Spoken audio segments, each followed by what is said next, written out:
ये है day 7 of Linux administration in 20 days. आज हम बात करेंगे विम एडिटर के बारे में। विम एक बहुत पावरफुल और पॉपुलर टेक्स्ट एडिटर है जो लिनक्स के अंदर कॉमनली यूज़ होता है, लेकिन बिगिनर्स के लिए थोड़ा इंटिमिडेटिंग लग सकता है क्योंकि इसका इंटरफेस ग्राफिकल नहीं होता, पूरा कमांड बेस्ड होता है। तो चलिए समझते हैं कैसे विम को यूज़ करते हैं, बेसिक कमांड्स क्या होते हैं और इससे कैसे इफेक्टिव वर्क कर सकते हैं। सबसे पहले समझते हैं विम क्या है। विम एक टेक्स्ट एडिटर है जो वी इम्प्रूव्ड का शॉर्ट फॉर्म है। ये टर्मिनल बेस्ड टेक्स्ट एडिटर है जो लिनक्स के हर डिस्ट्रीब्यूशन में अवेलेबल होता है। अगर आपको file editing, configuration, files modification करनी है या कोडिंग करनी है, विम एक बहुत ही यूज़फुल टूल है। इसका सबसे बड़ा फीचर है कि ये लाइट वेट है और आपको कमांड लाइन के थ्रू ही सारी फंक्शनलिटीज़ दे देता है। जैसे ग्राफिकल बेस्ड एडिटर होते हैं लाइक नोटपैड++ या सबलाइन, वैसे ही विम में आपको फुल कंट्रोल मिलता है लेकिन कमांड्स के थ्रू। समझते हैं विम का जो बेसिक यहाँ पे चीज़ें हैं कि विम को किस तरीके से हम ओपन कर सकते हैं, किस तरीके से हम उसमें फाइल क्रिएट कर सकते हैं। तो विम को ओपन करना बहुत सिंपल है। आपको सिर्फ टर्मिनल में कमांड रन करनी है, विम स्पेस फाइल नेम। अगर फाइल एग्जिस्ट करती है उस नाम की तो वो ओपन हो जाएंगी, और अगर नहीं करती तो विम एक न्यू फाइल क्रिएट कर देगा। जैसे ही फाइल ओपन होती है आपको एक ब्लैंक टर्मिनल स्क्रीन दिखेंगी जिसमें आप एडिटिंग स्टार्ट कर सकते हो। थोड़ी देर में इसके प्रैक्टिकल पर आते हैं। अभी के लिए हम देखते हैं विम के मोड्स। अब यहाँ पे आपको मेनली दो मोड्स देखने मिलते हैं, एक है कमांड मोड, दूसरा है इंसर्ट मोड। जब आप विम ओपन करते हो तो बाय डिफ़ॉल्ट ये कमांड मोड में होता है। इस मोड में आप फाइल में कुछ लिख नहीं सकते लेकिन कमांड्स दे सकते हैं, जैसे फाइल सेव करना, क्विट करना या अनडू रीडू करना। जो सेकंड मोड यहाँ पे वो है इंसर्ट मोड।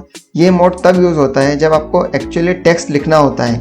इंसर्ट मोड में एंटर करने के लिए आपको कमांड मोड में आई प्रेस करना होता है। जैसे ही आप आई प्रेस करोगे आप फाइल में टेक्स्ट इंसर्ट कर सकते हो और नीचे लेफ्ट बॉटम साइड में आपको लिख के आ जाएगा इंसर्ट मोड। चलिए अब हम देखते हैं कुछ विम के बेसिक कमांड्स। उसके लिए हम चलते हैं हमारे उबुंटू के ऊपर,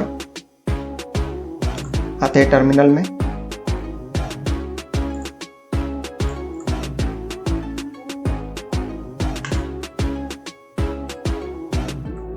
एलएस करेंगे। यहाँ पे आप देख रहे हो यहाँ पे एक फाइल मेरे पास है ऑलरेडी।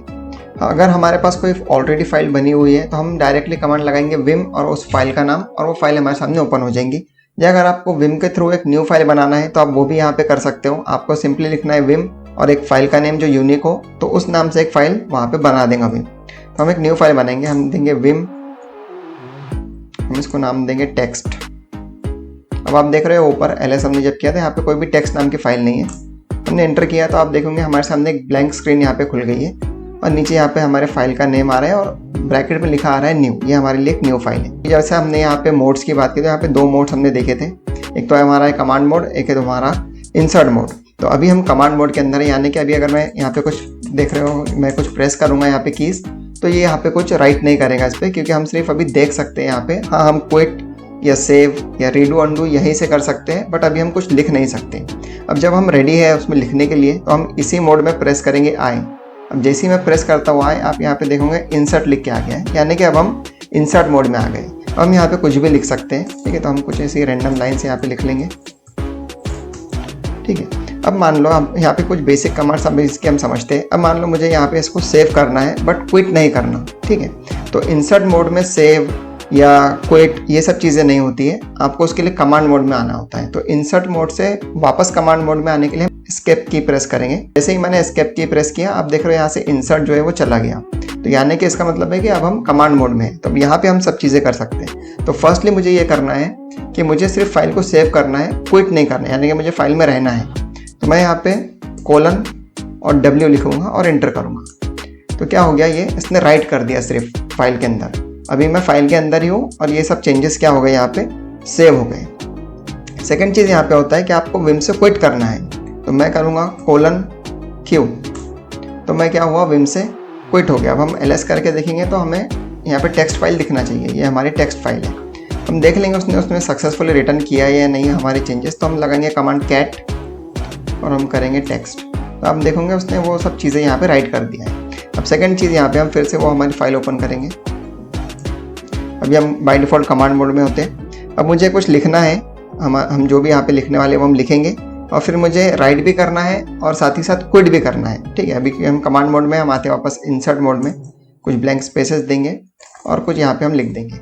अब सेव करने का तरीका हमें पता है, हम एस्केप करेंगे, कमांड मोड में आएंगे, कोलन W लगाएंगे तो सेव हो जाएगा, Q लगाएंगे तो क्विट हो जाएगा, ठीक है। तो हम WQ लगाएंगे यानी कि राइट प्लस क्विट, तो हम बाहर भी आ जाएंगे और वो फाइल सेव भी हो जाएंगे। तो हम चेक करेंगे इसको, तो हमारी वो जो न्यू लाइन थी वो यहाँ पे क्या हो गई है, राइट हो गई है। तो हमने यहाँ पे फाइल सेव करना देख लिया, फाइल सेव प्लस क्विट देख लिया, और सिर्फ क्विट करना भी हमने देख लिया कि अगर मुझे कुछ भी नहीं चेंजेस करना है तो मैं डायरेक्टली क्विट भी कर सकता हूँ।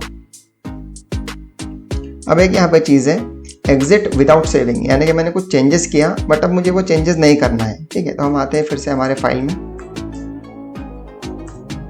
इंसर्ट मोड में आएंगे। अब मैं कुछ यहाँ पे चेंजेस कर रहा हूँ।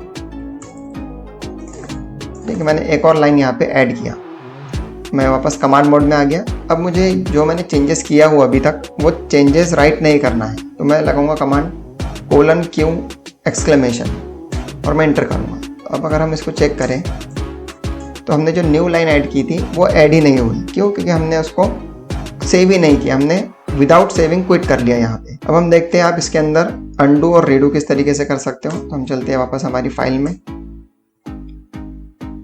आएंगे इंसर्ट मोड के अंदर। अब मैं यहाँ पे कुछ लिख रहा हूँ, मान लो मैंने लिखा यहाँ पे टेक्स्ट। अब मुझे क्या करना है, इसको अंडू करना है, तो मैं कमांड मोड में आ जाऊँगा और मैं प्रेस करूँगा U। तो आप देखोगे उसने क्या किया, वो लास्ट चेंज मेरा अंडू कर दिया। अब अगर मुझे रीडू करना है कोई चीज़ तो कमांड मोड में रहते हुए ही हम प्रेस करेंगे Ctrl+R, तो आप देखोगे उसने वही चेंजेस वापस रीडू कर दिया। तो इस स्लाइड के अंदर भी वही सब कमांड्स लिखे हैं जो अभी हमने प्रैक्टिकल यहाँ पे देख लिया है। ये वही प्रैक्टिकल एग्जांपल था। कोई भी, जैसे यहाँ पे मैंने एग्जांपल के लिए होस्ट फाइल लिया था, आप कोई भी कॉन्फ़िगरेशन फाइल भी यहाँ पे ओपन करके देख सकते हो। हम एक कॉन्फ़िगरेशन फाइल ओपन कर लेंगे।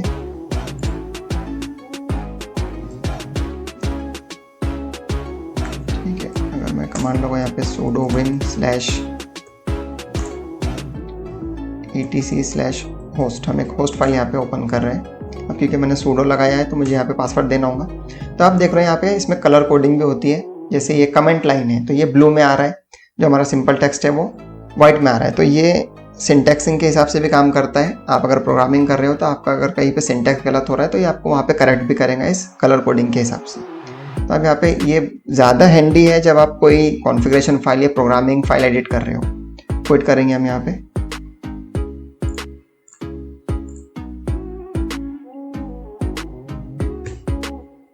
अब आते हैं हम कुछ विम के एडवांस फीचर के ऊपर। विम सिर्फ बेसिक एडिटिंग तक लिमिटेड नहीं है, इसमें कुछ एडवांस फीचर भी होते हैं। जैसे कि यहाँ पे आप इससे सर्च कर सकते हो। आप टेक्स्ट के अंदर सर्च करने के लिए आप / डालोगे और जो भी कीवर्ड आपको यहाँ पे सर्च करना है वो आप इजीली सर्च कर सकते हो। फॉर एग्जांपल हमने यहाँ पे एक एग्जांपल लिया है /localhost, तो उस फाइल में जहाँ जहाँ पे भी लोकल होस्ट होगा वो आपको यहाँ पे बता देगा। इसका हम अभी प्रैक्टिकल देखते हैं कुछ टाइम में। सेकंड जो यहाँ पे इसका फीचर है वो है कमेंटिंग मल्टीपल लाइन, कि आप एक लाइन विम के अंदर आप मल्टीपल लाइन को एक साथ कमेंट कर सकते हो यूजिंग विजुअल मोड। इसमें एक विजुअल मोड आता है जिसको आप V की से एक्सेस कर पाओगे। और जो लास्ट यहाँ पे वो है सिंटैक्स हाईलाइटिंग। विम कोडिंग के लिए भी बहुत इफेक्टिव होता है क्योंकि ये सिंटैक्स हाईलाइटिंग सपोर्ट करता है, जैसे मैंने अभी आपको बताया, जो आपको डिफरेंट प्रोग्रामिंग लैंग्वेजेस में सिंटैक्स एरर डिटेक्ट करने में हेल्प कर सकता है। तो हम आते हैं हमारे विम के अंदर और हम सर्च ऑप्शन यहाँ पे देख लेंगे। अगेन हम हमारी उसी फाइल में आएंगे। अब यहाँ पे कुछ नंबर्स है, मान लो मुझे सर्च करना है कोई नंबर यहाँ पे, तो मैं / लगाऊंगा और मैं एक नंबर दे दूंगा। फॉर एग्जांपल मैंने नंबर देता हूँ 2।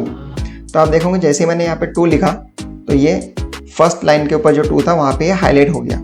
ठीक है, अब क्या है, मुझे अगर नेक्स्ट सर्च रिजल्ट पे जाना होगा कि नेक्स्ट कहाँ पे 2 है वो अगर मुझे देखना है, ये तो उसने फर्स्ट लाइन में जो 2 था वो उसको उसने आइडेंटिफाई कर लिया, उस पर उसने हाईलाइट किया। अब अगर मुझे नेक्स्ट सर्च रिजल्ट देखना है तो हम क्या करेंगे, यहाँ पे इंटर प्रेस करेंगे और अब यहाँ पे आपके पास 2 की है, एक है स्मॉल n, एक है कैपिटल N। स्मॉल n जब आप प्रेस करोगे, आप देख रहे हो वो जो कर्सर है वो हाईलाइट हो रहा है, यानी कि वो कमांड के लिए वेट कर रहा है। अब अगर मैं स्मॉल n यहाँ पे प्रेस करता हूँ तो आप देख रहे हो ये नेक्स्ट सर्च रिजल्ट पे आ रहा है कि मैंने उसको 2 सर्च करने का बोला था, उसने हमें फर्स्ट रिजल्ट पे लेके आ गया जो फर्स्ट लाइन में था। अब नेक्स्ट रिजल्ट नेक्स्ट लाइन में था तो हमने n प्रेस किया, स्मॉल n, तो उसने मुझे नेक्स्ट लाइन पे लेके आ गया, यानी कि जहाँ पे भी वो नेक्स्ट रिजल्ट होगा वहाँ पे वो मुझे हाईलाइट कर देगा। ऐसे ही इस तरीके से हम स्मॉल n जब भी प्रेस करेंगे तो वो हमें नेक्स्ट रिजल्ट पे लेते आएगा। और अगर हमें प्रीवियस रिजल्ट पे जाना है, यानी कि फिर से बैक जाना है, तो आप कैप्स लॉक आपको ऑन करना होगा और कैपिटल N आप यहाँ पे प्रेस करेंगे जिससे कि वो प्रीवियस रिजल्ट पे चला जाएगा। तो इस तरीके से आप विम के अंदर सर्च भी कर सकते हो। हम करते हैं इससे एग्जिट।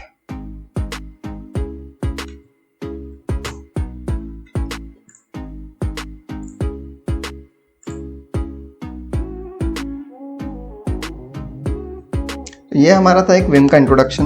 हमने आज देखा कि विम कैसे यूज़ कर सकते हैं, इसके बेसिक और एडवांस कमांड्स क्या है और कैसे आप इसको प्रैक्टिकली यूज़ कर सकते हो। विम को सीखना शायद थोड़ा चैलेंजिंग हो, लेकिन अगर आप इसमें एक बार प्रोफिशिएंट हो जाओ तो ये बहुत टाइम सेविंग और एफिशिएंट टूल बन सकता है। अब जो हमारा डे 8 होगा उसमें हम सीखेंगे सॉफ्टवेयर इंस्टॉलेशन एंड apt-get के बारे में।